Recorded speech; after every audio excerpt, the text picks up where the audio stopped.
Hello, my name's Steven, and welcome to episode 10 on Things About Bankruptcy.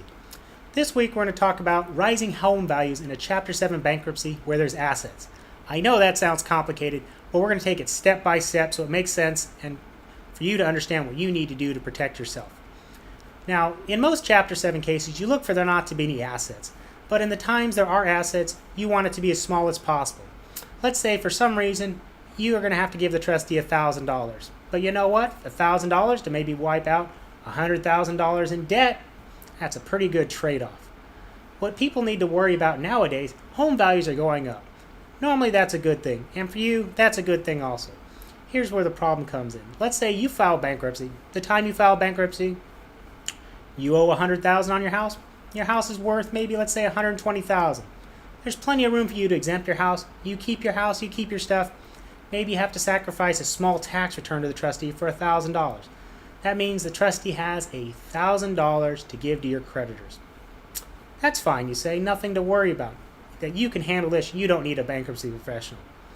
Here's the problem. It may take the trustee 2 years to do all the paperwork, to get all the court approvals, and maybe because it just sits on their desk for a while, to give that $1,000 to your creditors. During that time, especially maybe even in today's market, your house value goes up, let's say, another 20%. You're saying it can't happen?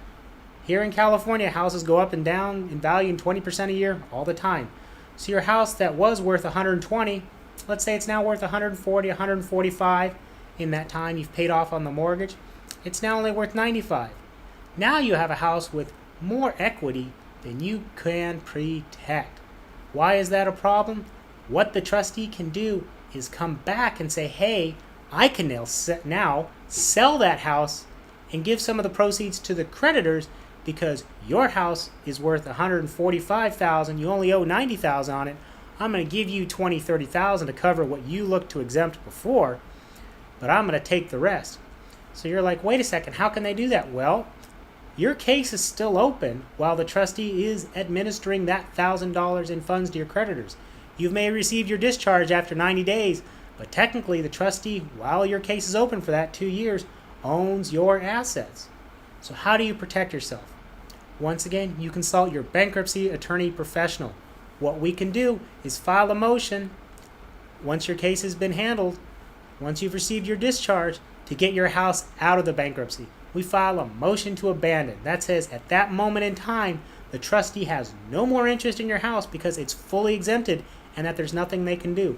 Once you've filed that motion to get it out of the bankruptcy trustee's hands, even if 2 years later your house goes up in value, it doesn't matter. It's been taken out of the trustee's hands and put back into yours.